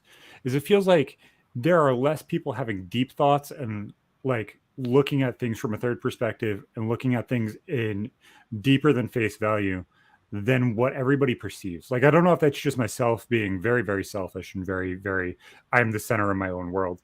But it seems like there are very, very few people that understand what they do and how it affects people compared to the people that genuinely see everything. I think people nowadays find expressing themselves dangerous. They don't want to be targeted for showing people how they feel, and they don't want to be harassed. They'd rather go along with the mainstream or, follow off other people's points because they can always point back to something. They can shift the blame. They don't want to take responsibility for themselves and put out their own thoughts. And I definitely think so, man. And like somebody said in the chat, it's good to see Zach and Josh being present in their children's lives. It's weird, and Myth, you'll learn this as you get a little older and you have those experiences in life. All of us have had shitty parents, but when you look back at those things and understand where they were coming from, or you understand where things are wrong, and you try and improve on those things to do better for your kids, it's one of the most surreal feelings in the world. Because then you're like, okay, if I can do 20% better than they did, and my kids do 20% better than I did, then at some point, no matter what the hell happens next, they're going to be in a 10 times better place than I've ever been. No matter if I'm perfect for the rest of my life, they'll still be in a better place than I was. And I hope that I don't fuck up as much as they did. And I hope that it just continues on that way. Absolutely. And that's the thing. Like, you guys have so much more life experience than me. I'm sure you guys have experienced, not only more parts of life, but different emotions and complexities that I'm still to get to. And that's why I've always valued people who have had more experience than me and look to them for answers rather than just discrediting them and saying, I'm going to find out on my own. I find it a valuable thing to get information from other people who have lived it before I have. I wish I'd have thought that when I was younger, man. That's a hard lesson to learn. Well, also, but Myth, you're also so far ahead of somebody like me. Like 20, I couldn't have this conversation when I was 20. Like I said, I could barely put two sentences together. Me neither. I was just talking about weed or something. Remarkable. Again, the idea of comparative analysis of human development it's got to be stopped because it has to be personal investigation. And then the people around us are just the reflecting ponds. They're just the mirrors. Everything is projection. Here's something that blew my mind. I took a class, and it's about this school that teaches you how to see without using your eyes. And I can't remember the name of the members. Anyway, so the science is amazing. Like, we don't see with our eyes. Our eyes don't see. It takes light, a vibration, sends it through these two nerves into your brain, and your brain assembles this picture. We're not seeing this. This is what our brain assembles. So actually, the input comes in upside down, and our brain flips it. Does. All the above, yeah. Yep. But what this Russian scientist did is he discovered that if he put blindfolds on people and they taught them to try to see using the other parts of your sensory apparatus. And I have to look this up. And they have these kids with zero light, zero visibility goggles playing soccer with each other. And they can and there's this woman who was trained. She had cataracts, and she could walk in the store and she can read things I can't read. And it's all because of this training. And I did a little bit of the training, and it's like, it got scary for me. I had to back out because, like, oh, this is like, what else is this opening up to me? Because it got frightening because it challenged my perspective of what the universe is. Like, sure, I'm receiving. Like, this is not. We're so used to that. We're so used to using visuals as our primary source of inputs, and like how we relate to the world is mostly visual and physical. When you take away something so set in your mind, it's frightening. And you once you take away one, you can learn to compensate and use the other in just as well. You're going to build that skill. If And here's the thing, Myth, back to your point about the use of assistance, right? Mhm. Well, if that disrupts, if it changes the neurons and dendrites, if it changes how things are you're going to have a different perception of the world, because now you're incorporating smell and touch, and it's be integrated equally than with vision and hearing. So smell is the most potent memory jogger that we have, right? So now if you take this drug that inhibits certain things and allows other parts of your sensory apparatus to contribute, now you're going to see things differently. So you're going to see, because that's just the brain is compiling information like a big CPU. I want to track this down. I want to share this with you guys. I got to find out what this. It's really weird because I had this conversation with my son and he was surprised because we were talking about going swimming and stuff like that, because obviously it's becoming summertime. Yeah. I looked at him. I said, we could teach the baby to swim really, really quick. She'll probably swim better than all three of us combined, because I don't know how to fucking swim. I said we could just throw her in the pond or a lake or a pool, and more than likely she's just going to swim perfectly fine. And he's like, why in the hell would you do that? My 9-year-old just looks at me confused as hell. Why would you throw the baby in anything with water and just see if she could do it? I was like, well, she did it for 9 months. And at some point you forget, but you know what you did before. And for some reason, if you throw babies in pools or lakes or whatever, half the time they swim. Yeah, and they know to hold their breath too. They will not inhale water into their lungs. I was amazed to find that out when I had a daughter, that yes, babies will not try to breathe underwater. They instinctively, whatever you want to call it, will stop and hold their breath when they go underwater. That tripped me out. She was like 2 days old, and you can just dip a newborn baby straight on water and they'll just automatically. We didn't, but you can. Mm-hmm. That was very astonishing to me to learn. I had a point I wanted to make. I completely forgot. My bad. ADHD thought No, you're one good. gone. I think Burns is looking up the thing about the extra. I am, because it's sensory perception. Infovision. It's called Infovision. So using different information for vision instead of actual vision. It's called Infovision. It's a guy named Mark Komisarov. It's interesting you say that it challenged the way that you looked at basically the entire universe. It scared me, terrified me. It's like it rattled my entire, like you said, the death of the ego moment. It was that kind of moment without using drugs, man. It's like, oh, this is. I'm not ready to handle this right now, because if this is real, and most of it's my fear of regret, because like if I had 50 years behind me that I could have been doing this, what would I be now? Because I have that problem. I look back and I say, if I only had made, I battle regret every day. So this is like when I started looking at this training, it's called para-optic vision as well. Look it up, man. And the guy has a class, and he go there for 5 days. They train you how to do it. Oh wow! Yeah. Only 5 days. I would assume something like that would take a lot more time. Do you know any of the techniques that they use? Like, yeah, what did I do? Some of it says cutaneous perception, so like just feeling differences in your close your skin. eyes and just try to feel like I feel my cigar, right? Awareness. And so I can feel it in my fingers. So if I just focus on, I have an imagination or a remnant vision, because it's old impulse is still stuck in my brain. It's recreating the image of what I saw the cigar, what I think would be.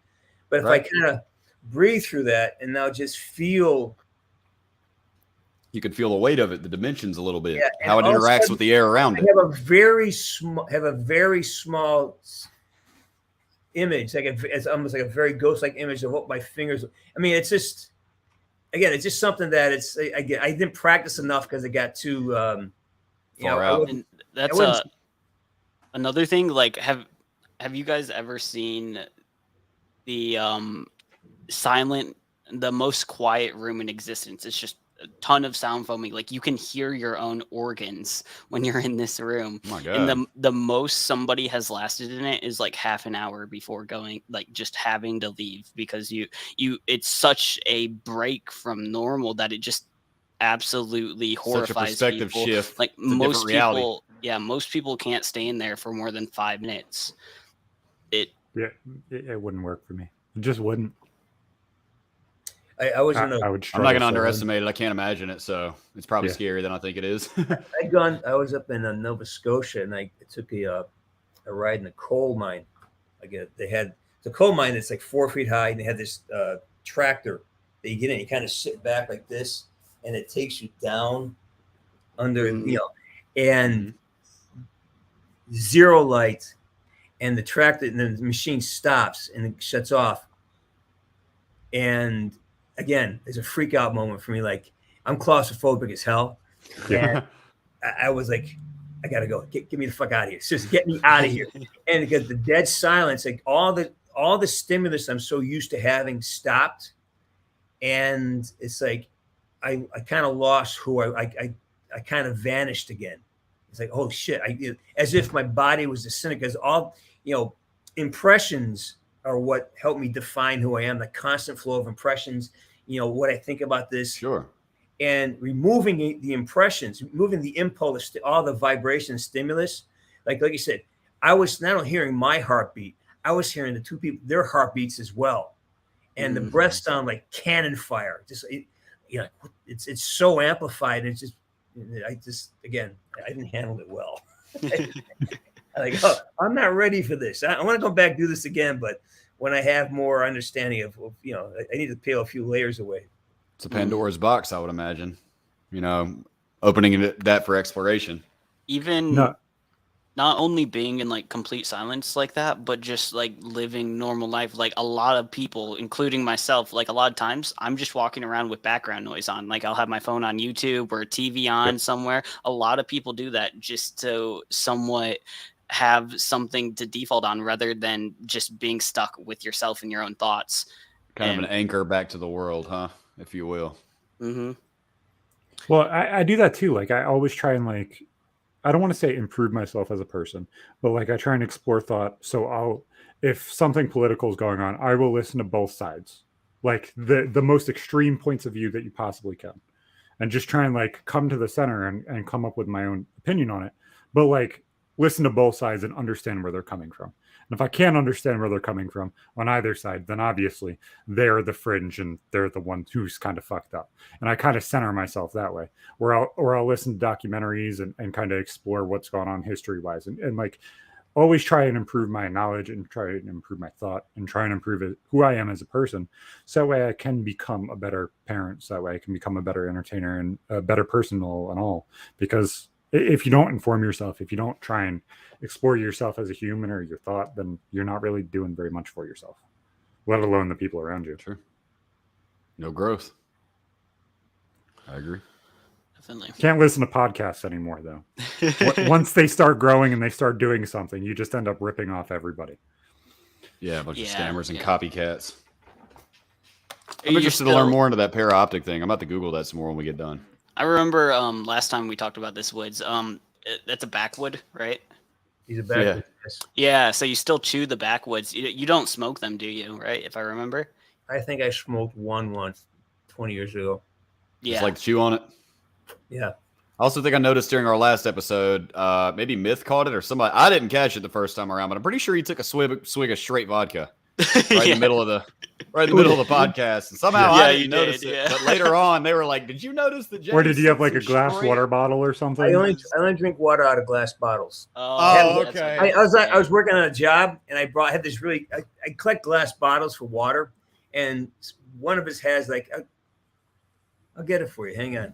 It looks like we went over it. We were arguing about it in Discord, and like we went over the footage multiple times. We were like, "That legit looks like a vodka bottle." Is funny. We straight up thought that you just went in on some vodka right in the middle, right out the bottle. We were like, I have That's this it. one. I have this one. That one, yeah, that's what there it we was. That's go. water. And I have this one. Mhm. Yep. And it's It was definitely the first one. It was the first yeah. one because we thought that was a straight liquor bottle. Yeah, it's I don't know where I got this. Yeah, it's water, guys. That's his story, and he's sticking to it. Yeah, Y'all stay out of his water. business. Oh yeah, it's good water. It's daddy's It's water. good water. He chokes on it. Hold on, let me smell See, that. I'm pretty sure. that's love and anger is not the only thing his dad gave him. It's also a love for a lot of vodka. Well, we definitely thought that was straight a hard liquor shot. Like, I'm glad that we didn't like try to slap that on a video somewhere. Like, LOL, look, when we had James on, he just randomly slugged on some vodka right in the middle of a sentence. Wouldn't care, guys. Wouldn't care. Would have been good clickbait. I'm not gonna lie. I straight up thought that you just went and you had the backwoods and everything, James. You were Go just ahead, man. Listen, if doing that gets you clicks, I say do it. That shit's I will hilarious. play along. water question mark, vodka question mark. Yeah, play it, man. Is You know James why? an alcoholic? No. Anybody who knows me knows that's not true. But Yeah. if this is going to raise, I give you total permission to exploit anything that I do here. He's got a good point. He's like the people that matter are gonna know that's bullshit. So. Mhm. Hey, I even said, James, I even said, I was like, man, he's a beast. He didn't wince. He didn't cringe. His eyes didn't water. He took that. He drank it like water. Well, damn. Josh, we haven't had an update on the voice acting stuff in a little bit. How's that been going? Same old, same old. Just been running weekly rehearsals. I'm still, as usual, not really sure how much I can talk about. But as far as I know, everything's still good. No updates. I'm looking into doing other projects with this company that are a little closer to coming to fruition, if that makes sense, I guess I can say. Because I've got big belief in this studio. They got a lot of stuff going on, and they said that they are more than happy to put me in other projects as well if I'm willing. So that's pretty much the only update is that I'm going to branch out into some other stuff. Where's your studio? It's based in Chicago, but I think that whenever we do the recording, we're going to go to New York. I He's think gonna they come said hang there's out with some. me. We're going to go do real life, real men talk shit because apparently we're going to. Now, originally, I was told when I joined this project a very, very long time ago that I expected us to already be recording by now. But I mean, that's that, you know. So I believe in the company. I believe in what they're telling me. I've met most, I would assume that I've met most of the employees there other than like the art department and stuff. And they all seem like good people. I can definitely understand that it's really hard to get off the ground, you know, with a company because it's kind of the catch-22 of like, you need to be established to have big stars. You need big stars to be established. So, you know. Let me chime in some unsolicited advice. Sure. Stop talking about it. Every Yeah, time that's a lot, and I can't really say too much other than, you know, we're even kind of this getting there. conversation. Even this, here's the thing, and this is something I wish I had learned early on. It's like you're building up pressure for something. It's like, and you want to build the pressure up. So every time you talk about it, you release the pressure, you release the energy. And again, I believe in coincidence. I believe in quantum physics. Everything. If you talk about something, you remove some of the energy. Stop doing it until it becomes, and let just even with your friends. I will never talk about a project until I get the paycheck. Now talk about it. And then you already put it all on the tape. Yeah, because it's done. And then even then, it's like because the less you give away, the more there is. And I would say go as far as let other people talk about it. You just do it and move on to the next thing. And it makes you much more intriguing. And it gives you this weird power because you're not giving up your energy. You're not focusing your attention on servicing somebody else's curiosity. And it's a very fine line. And as a professional, it's a really good place to be. Keep it a little mysterious, huh? So I'm going to wondering. ask this obviously because selfish reasons. Is it easier to practice and become one with your craft in voice acting better by yourself, only listen to yourself, edit yourself, or is it better to confide in a small group of friends to help you adjust your tone and stuff like that? I can only speak for myself. For me, I like to have a level of familiarity with the content before I work with other people. Like I like being over prepared. So before and the answer to your question is yes, both. Okay. You need both. But for me, I need to be comfortable with what I think before I start absorbing other people's thoughts about the subject. Because again, we get impacted. So I like to have my No, character absolutely. pretty well flushed out, and I do that by myself. Planning is done. Planning is done. Let's see. Planning is done with the group, but execution is done alone.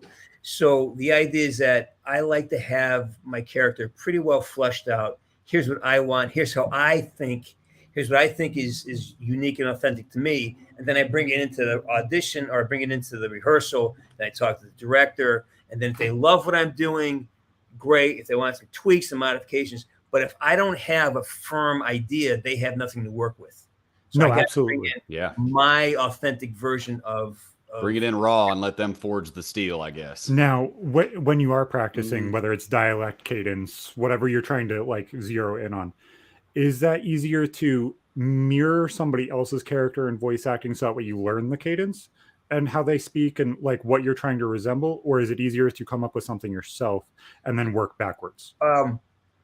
That really is dependent on the part. If I'm trying to emulate an actual person who's like then I've got to try to absorb, not mimic what they do, but Right. absorb their disposition, Their mannerisms. yeah, it's absorb their point of view, absorb how they do it, their physicality. I mean, Their the way history. you shift your body, Yeah.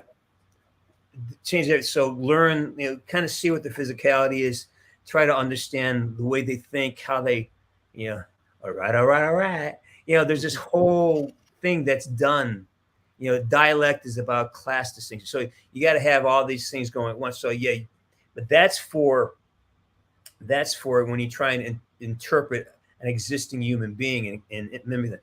But when it comes to like Woods was just how I want it. It was just me being pissed off at having to go to this audition. And Right. Mostly you said, right? Yeah. And I was like, fuck it, Your you know what? chassis. Here's what I'm gonna do. You do this and that, and that became the foundation of Woods, me just being cranky in the moment, and he became a cranky character. And so I didn't have to. I was just kind of using my own life as my template. Again, like this has been a recurring theme. Like you weren't trying to project; you were being what you are instead of trying to be what you think somebody else wants you to be, and that's what led you to success instead of. Well, I think the two things happened that turned my career around. One is I took an improv class. I studied at the Groundlings, changed my life, and then I started to apply the idea of going into my problems as opposed to fighting my problems. Like I had a hard time dealing with a lot of the casting directors because a lot of them were women. A lot of guys are gays, and it's just there's behavior that certain groups of people have. Right? There's just behaviors, and I had to learn not to take it personally. So the people I had hard times with, I had a hard time hearing. I wasn't able to hear them because I had whatever my preconceptions were. I took their classes. I went there and subjected myself to that, how they talk, and I neutralized the effect on myself. So, now I know. I know what I got to do here. I can't walk in like this. I got to modify my personality to get the outcome I want. So going in and exposing again, I can't say that word. Sort of like putting myself in a circumstance where I was challenging my preconceptions allowed me that. The second thing was when I finally said, oh, fuck it. You know what? I'm sick of trying to get it right. Let me, and because I had a couple of jobs, I got it right, but it was a misery because now I'm playing a character I didn't enjoy. Right. So once I did that once or twice, I'm never doing a character that I don't, because it's too much life force, too much time, and there's opportunity cost. So I decided, when I'm going to do an audition, I'm going to do the way I see it, the way it would, something I would want to do over and over again. Because on the film set, you could do it. I've done hundreds of takes for one scene. I mean, literally hundreds of takes. Yep. So to do that over and over and over again, you got to love it. You got to, I want to say this. And you're got to live it and mean it. And you find every time you do it, you find something better about it. Yep. And that only comes from doing it. Preparing the character, preparing the audition, preparing my experience in the room. How can I go into the room and have a great time? How can I have a maximum amount of life and fun in the room? And that changed everything for me. From that point on, I didn't care anymore because I was having it, the audition was a blast. I love auditions. Oh my God, I auditioned. Let's go have fun. You know, Changed your perspective a little bit. Made it more fun. a lot of it. Yeah, a lot of Did it. it make it easier making the character your own instead of just sitting there going off of what they had written for Woods? Like, were the later games in that series It wasn't. No, by the time I got, I mean, it was totally based on me. Yeah, I remember you saying last time it was the chassis. You were the chassis of Woods, right? Yeah, I was the infrastructure. I mean, it was. I'm just saying, like, I'm sure that them writing you in a different way than who you are as a person probably made it a little more complicated to make it you. No, You know what I'm saying? I wasn't that good an actor. I had to say it the way I felt it. I mean, I literally I wasn't that good. It came out the way I needed to come out, and Gotcha. I was blessed to have a guy who believed in me, who happened to be the head of the studio. Right. So Dave Andy said, "Look at, all right, it's okay. Let him do what he's doing," and it worked. You know, it worked out. I think it was successful, but only because I had the guy at the top fighting for me. If I didn't, they probably would have fired me within a week. If he didn't believe in what I was doing, if he didn't see something of what the character could be through me, they probably would have fired me in a heartbeat. Because it sounds like he saw more art in what you were doing and wanted to let the character breathe, whereas maybe other people were going a little more textbook, like keep it on these lines and with this attitude. Yeah. And trying to steal the life from it, sort of, Well, because it was, I came with it. I always try to find an authentic interpretation of the line. How do I see it? And a lot of times I'm totally off the character, but it's how I see it. Like I don't, even when I play characters who are vulnerable, it's me being vulnerable. Here's my vulnerability. Like sure. I have a certain way of like, I'm empathetic, but I'm not, I have a softness, but it's, I'm a contradiction sometimes. And that's how I feel as a human being. I'm a walking contradiction in my own life. So that comes out in the character. Absolutely. That's really fucking interesting to think about, because as I said last time, I'm still contemplating with it. I've kind of gone a little farther than I did before with setting up a sound studio and stuff like that, and trying to come up with ideas on what I want to do and start executing instead of just talking. But it's also like a weird place to be, trying to figure out exactly what you need to do in order to do it. See, I think you're doing it backwards. I mean, I'm having the same issue with my music career. I'm the same place. I am not taking, like, I got 20 great songs I love, right? I play shows, people love it. Why aren't I taking steps? What is it? So you and I are in the same place. What do you think is the fact that why aren't you taking steps to grow on this? What is it? Okay, let's do it this way. What do you think my limitations? Why aren't I doing more? What do you think? Probably because you're not feeling the acceptance, or you're afraid of not getting the acceptance that you hope to receive. Because remember, you spot it, you got it. So if you Myth goes to talk and he mutes himself. As my mic goes out, it just switched audio sources on me. Yeah. I think most people want to start off better than they currently are, and they hold expectations that they can't meet without starting somewhere. Everybody wants to just fit into a role like that. Well, you have instant towards gratification. that. In order to do it, you have to do it bad at first, right? You're not going to be perfect. You're never going to feel like you're ready to do something. You just have to take those steps, and you'll get there. Don't be afraid of failure. Mm-hmm. Damn right. In fact, failure's how you get good. In fact, and I struggle with that all the time. Even like saying what I just said, like I still put off things because I feel like I'm not ready to do them all the time. And if you really want to do something, just start doing it. Carpe diem. Don't wait until you get new equipment. Don't wait until, I just need to do this. I just need to get that. There's always going to be the next thing you need to do. I love it. That's why I do I do these shows, man. I always learn something, Myth, I liked what you said earlier, man, about how, learning wisdom from people that have been alive longer than you, because that was just a perspective that it was really hard for me to get a hold of until I had been locked up for a long time. Really, until I was locked up, and the dudes that have been in prison for 15 years were like, hey, kid, listen, you're running around being a dumbass and somebody's going to hurt you because you don't know the rules around And here. it's So not- shut up and listen to the older people. And Yeah, it's not only older people; it's people that have more experience than right, you. I'm different completely experience even. Yeah, I'm completely obsessed with chess right now. There are 5-year-olds who can completely destroy me in chess. Just because they're 5 doesn't mean that I can't learn Can't from pick their them. brain. Yeah, sure.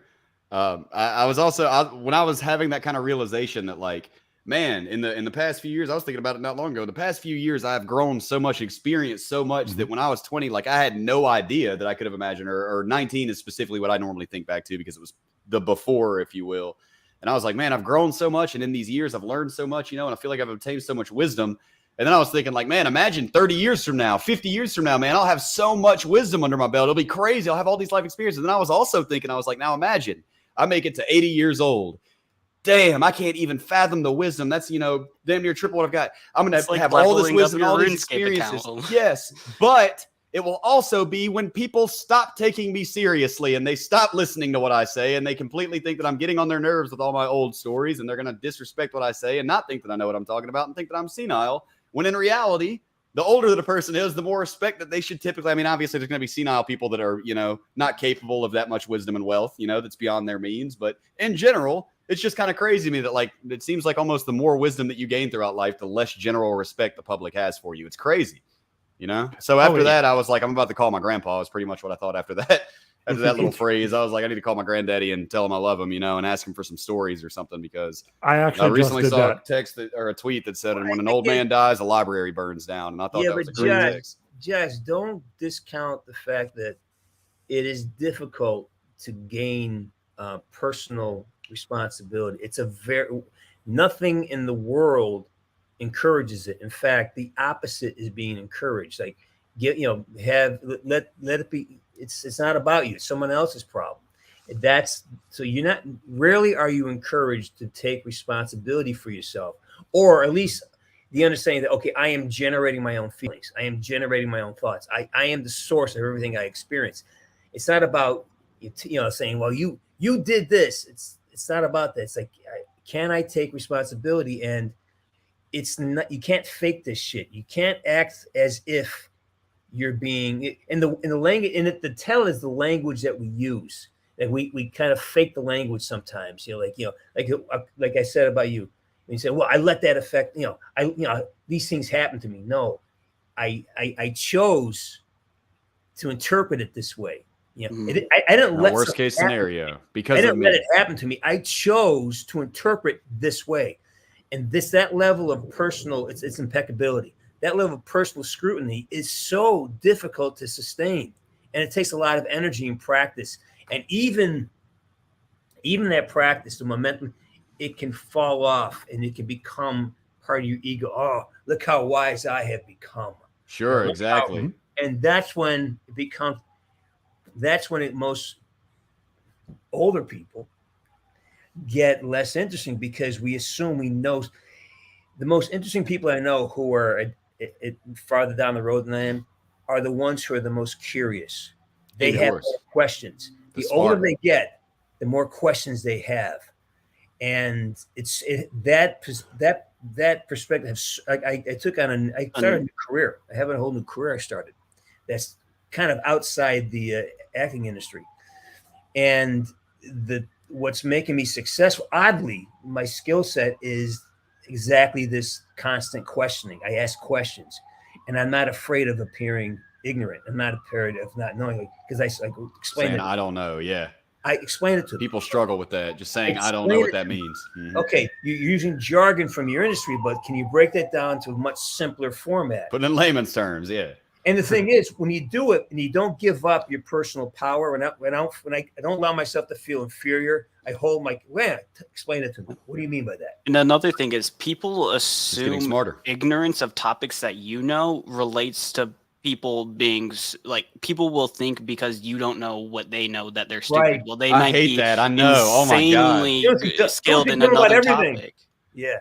Einstein had no idea about baseball. Yeah, exactly. Some people would say that's stupid. How do you not know the rules of baseball, you idiot? That's such a relative thing. I agree, man. Like, people like to tell me all the time, oh, you like physics and stuff. You're so smart. when my car breaks down on the side of the road out here, I can't fucking fix it. How smart am I? How useful is this smart? What's applicable? What is this smart of which you speak? Some dude that can't fucking spell his own name might come up and take that whole engine apart, slap that bitch back together, and get us cooking down the road. Who's smarter? Yeah. I might have a higher IQ test than him, but which one of us is getting shit done in the real world better? You know what I'm saying? What are the measurements for that IQ test? Exactly. What are the metrics This for that? What are IQ they test using is, to say this is? oh, this guy has this deep philosophy concept. Like, this dude fixed my car, bro, and I got to work on time. That's way more important than, did you know this shape is this upside down, motherfucker? You know? So I think smart is, I agree with you, man. Smart is just a super relative term. It always made me really uncomfortable when I was a kid that everybody always wanted. First off, I kept my grades low because of that. When I started making B's and C's and people got off on my case about what a smart kid I was all the time, they always, oh, you made straight A's. It was always, you're so smart. And they had all these expectations. I started slacking. But I just remember being like, a bunch of shit that all the other kids are like good at basketball. I'm suck at sports. Does that make me dumb? You know, is that kid smarter because he knows all about baseball and knows how to swing the bat exactly right? Like, everybody's dumb in more areas than they're smart, I guess. It's the way that I look at it. I find really interesting to observe is how we attribute qualities of knowledge to people who are good at one thing. I mean, it's the kind of the converse, like, okay, you're a great basketball player. Obviously, you must know about politics. I know. Yeah. People think they're qualified because they're successful in this you're field. a great actor. You must know about world events. World events. Well, think about their position on it and the way that they're most of the time acting, which is, I got famous in acting, and now everybody wants to hear all of my opinions. So I am going to get out here and start hollering about shit nobody asked me about because I'm famous. Man, go on somewhere, man. Nobody got you. We liked your movie. It was a good script. You played the part well. We don't need to know, like, you know, who's running for mayor in your state or whatever, bro. Leave that shit alone. So I get a funny story. I'm working. I can't tell you this. I can't. Anyways, but the idea is that I'm dealing with architects and craftsmen. Okay. Sure. And so somebody came by and is commenting like, "Wow, the craftsmanship is so wonderful." And the client goes, "Oh yeah, well the architect did it." I go, No. The architect, it was this guy. It was Pedro and Ruben who did it. They're the ones that installed this stuff. He designed it, but they made it. He had a lot of flaws in his design. Right. Yet, because he's the one making all the money, he gets all the credit. I go, no. These guys here did the work. You know, he had nothing. They're the ones that brought it to reality. They're the ones. Which wanted, skill's more useful? They want to assign the value to the architect. Like, well, you know. The less eloquent way to say that is there's people that are so autistic for like one thing, and they're the greatest at it. They know the most about it. They're the most in-depth person in that specific thing, and they may fix everything within that area, or they may fix nothing with knowing about baseball, but they know everything about architecture. Sure. And then there's people that are masters of none, but know a little bit about everything. And that's exactly how things are. Is like there's always that top 10% of something that's so engrossed and so autistic about it, and then there's everybody else.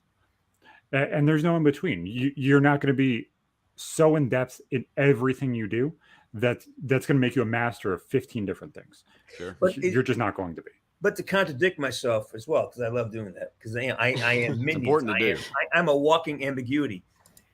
There is a certain thing where if you have attained a level of competence and success, and you did it deliberately, it is transferable. You can transfer, a skill set to other areas. Yeah. So there are some actors I know who are really well versed and they're well read in politics. There are athletes who really are, cognizant. One doesn't relate to the other. They have to prove those skills independently. But they use those skills, the same ideas of focus, preparation, rehearsal. There's things that you need for success that if you apply them across the board, you will be successful in other areas. recipes for success are very consistent. I was about to say it's the core of what you did to get there is more important than specifically what you methodology did. that makes you successful, not It's the methodology of learning new skills, not You can become a master necessarily at one that thing. skill in particular. Right. Yeah, And, we are like- solving so many fucking problems in the world. We're just fixing it all today, And aren't we? I want to go back to that quote. Like, a Everybody be master nice. or a jack of all trades is a master of We none. save the But world. that, Right. people forget the full phrase of that. It's actually a jack of all trades is a master of none, but better than a master of one. Yep. Yeah. Yes. And That is a very interesting phrase. yeah, nobody says that. Everybody only says nowadays jack of all trades is master of none. They forget that second part. It's better Because than it's a offensive master on the of second one. part. Because the master of one is always the one that's saying the Always the one that's trying to the prove one they're guy is better the one than that's like, people. yeah, that's the You one know, that so only I- started saying the first. I use half. this analogy. You're on a desert island. Would you rather have a screwdriver or a Leatherman? Yeah. You know, my Leatherman has 22 different tools on it. I want Mhm. the Leatherman. You know, Yep. gives you more capabilities. Screwdriver is great for that one particular task. Yeah. But I But mean, the Leatherman's gonna get me further. I have pliers, I have a saw, I have a file, I have several kinds of knives. You know, and I have several different types of screw bits. You know, screwdriver heads too. All the So- screwdrivers. So the idea is, and that's kind of how I look at that. Having and this is something that I find interesting too. I don't know when this happened, but the idea that, you know, having multiple skills means you're deficient at one or more of them. I mean, that you can have a lot of skills and be good at a lot of things. Sure. You know, that's important to remember that just because you have a lot of interests and a lot of capabilities doesn't mean you're deficient. You could be, you know, Sure. a master of all these things. It's a matter of what you decide to commit to and how much focus and attention you put on the thing you're doing in that moment. You know, My dad told me when I was younger. You ever heard about the 10,000 hours? I mean, I know that's not. I don't know Yeah. where that started, but they say it takes 10,000 hours to master a craft. So put your 10,000 hours into whatever you choose for that to be, and you can master it if you've got the right mindset. I think that's largely what James was It's a saying. Is great- that it's not it's a about great book. Hang your on. area of success. hang on, here's a book I've been reading. This is called by James Altucher. You know who he is? No, I don't believe so. No. Great. It's called Skip the Line. And this is what I'm kind of basing a lot of this idea on. That he says, look, you don't have to start from the beginning or start from scratch. If you've got a certain level of attainment in another part of your life, or if you have the ability to learn, you can basically skip steps because you've already done that in another part of your life. Like having the ability to focus. You don't need to gain that.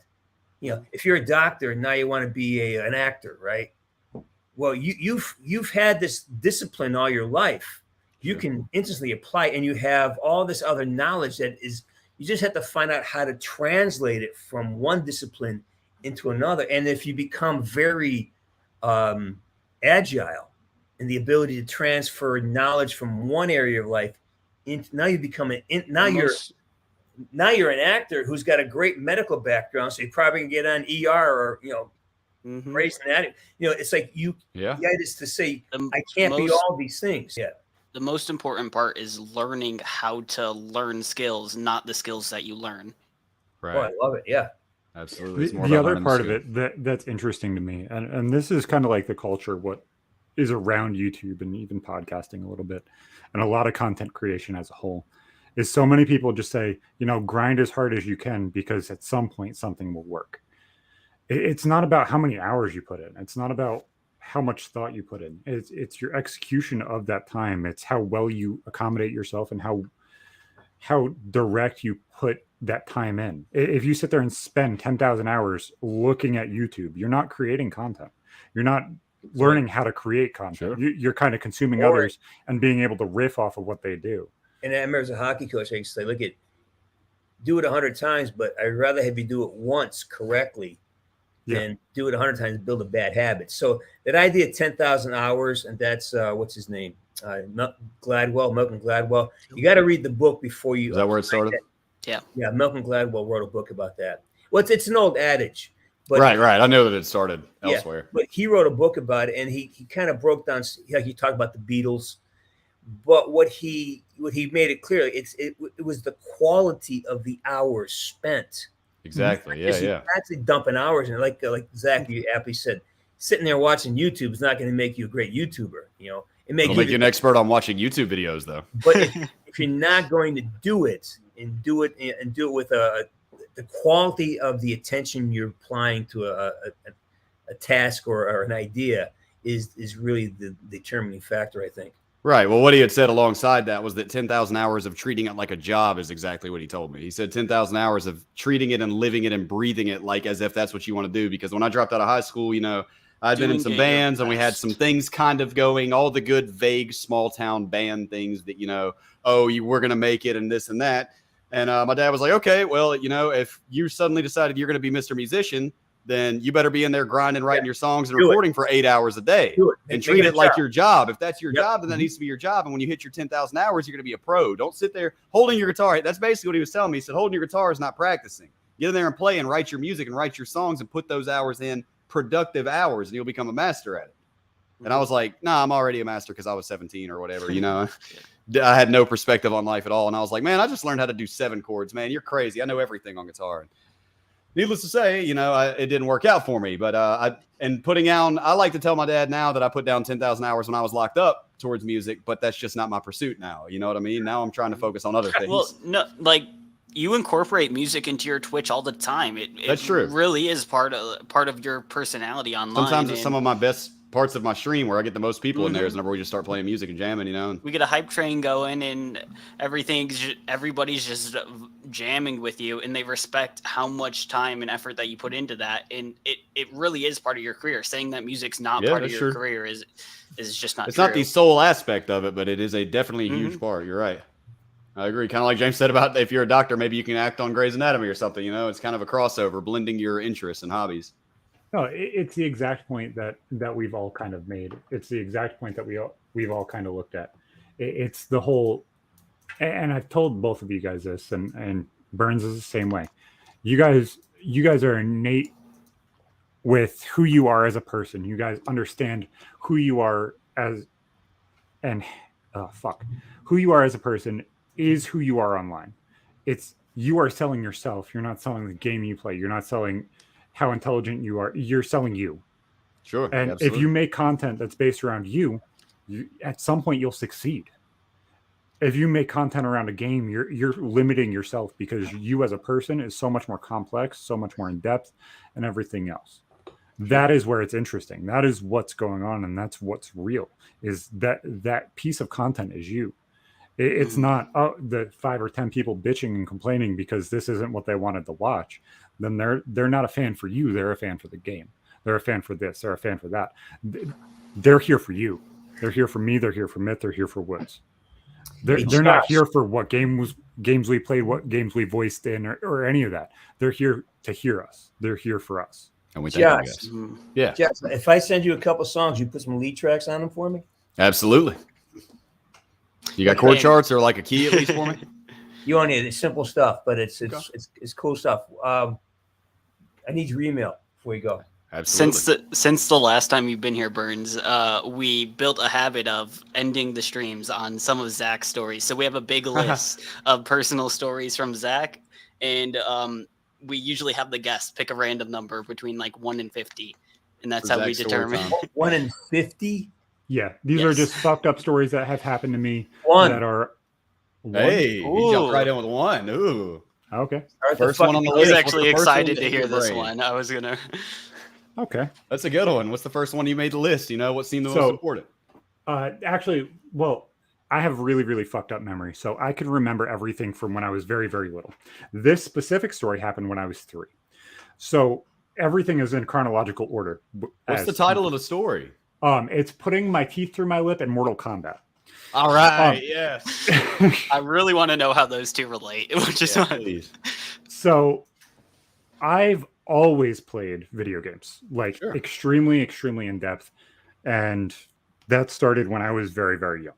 So around this time I had an NES and I played Mortal Kombat. I played Mario Kart. They were the 2 games that I played. And that was kind of the start. Originally, I started sitting with my mom and playing video games. We would sit there before my sister was born and kind of just play. and just experience what it was, because it was like a way that I was controlled, that she could spend time with me, and it was able to like invigorate and kind of teach you hand-eye coordination and that kind of stuff. Mortal Kombat slowly became my favorite game. And as you know, Liu Kang's main move in Mortal Kombat 1 is the bicycle kick. You essentially run across the sky and you kick Kicking the shit out of everything 1,000 fucking times as you go across the world. So I thought I was hot shit. And I emulated that kick too when I was a kid, man. Let's see where this is going. and I emulated that kick. Yep. So my dad was essentially a sperm donor. He was in and out of my life, and at this point, he was in my life. He would come over and spend an hour a month.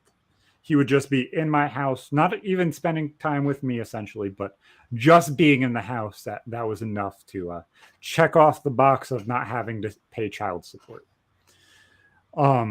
And we were in this really, really shitty apartment. I called it the bug house my entire life, because we had this infestation of wasps and these little shitty beetles that were fucking everywhere in this apartment.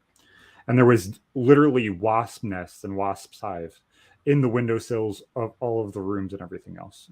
And my sister just happened to come home. She was a NICU baby. So she was in the NICU from December 14th until February 14th. And so this was around the time where I just turned 4. Right.